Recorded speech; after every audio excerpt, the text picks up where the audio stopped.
గొర్రెపిల్ల యొక్క భార్య ఆమె తన్ను తాను సిద్ధపరచుకొనెను. ఏ రకంగా సిద్ధపరచుకుంది?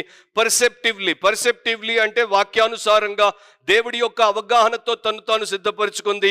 రెండవది ప్రేయర్ఫుల్లీ, ప్రార్థనాపూర్వకంగా దేవుడి యొక్క సామర్థ్యంతో తను తాను సిద్ధపరచుకుంది. మూడవది పర్పస్ఫుల్లీ, ఉద్దేశపూర్వకంగా తన సొంత చిత్తం కొరకు కాదు, దేవుడి చిత్తం కొరకే తను తాను సిద్ధపరచుకుంది.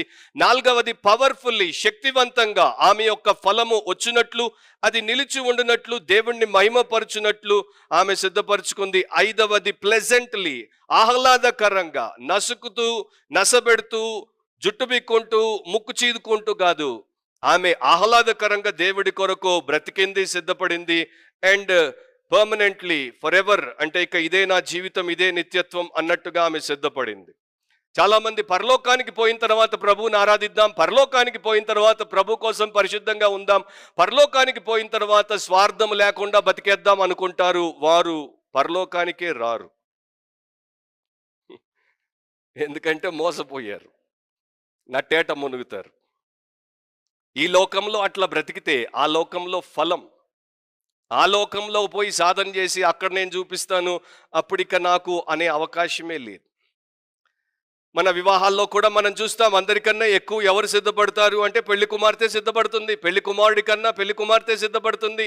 అటు ఇటు వారు సిద్ధపడినా కూడా అందరికన్నా ఎక్కువ ప్రిపరేషన్ ఎవరికి, ఎక్కువ కాలం ప్రిపరేషన్ ఎవరికి, ఎక్కువ ఖర్చు ప్రిపరేషన్ ఎవరికి అంటే పెళ్లి కుమార్తెకే.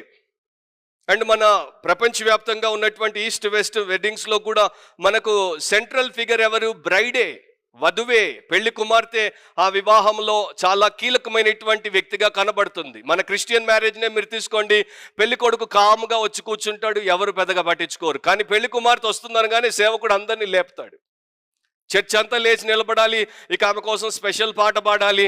ఆమె మెల్లగా నడుచుకుంటూ వస్తే అందరూ ఆమెను చూస్తారు, కానీ ముఖాన్ని చూడడానికి అవకాశం ఉండదు, ఎందుకంటే మూసుకుంటుంది. సో పెళ్లిలో సస్పెన్స్ ఆమె ముసుగు తీసేంత వరకు. రెండే సస్పెన్స్లు, ఒకటి పెళ్లి కుమార్తె ముసుగు తీసినప్పుడు, రెండవది మీరు చేయబోయే భోజనపు బల్ల మీద వారు గిన్నెల మీద పెట్టిన ప్లేట్లు తీసినప్పుడు, ఏం తిందామా, ఏం వండారా అని చూసినప్పుడు. కానీ ఇక్కడ ఈ యొక్క గొర్రెపిల్ల వివాహోత్సవంలో పెళ్లి కుమార్తె మీద ఫోకస్ ఉండదు. ఫోకస్ అంతా కూడా పెళ్లి కుమారుడి మీద ఉంటుంది, వరుడి మీద ఉంటుంది, యేసుక్రీస్తు అనేటువంటి ఆయన మీద ఉంటుంది.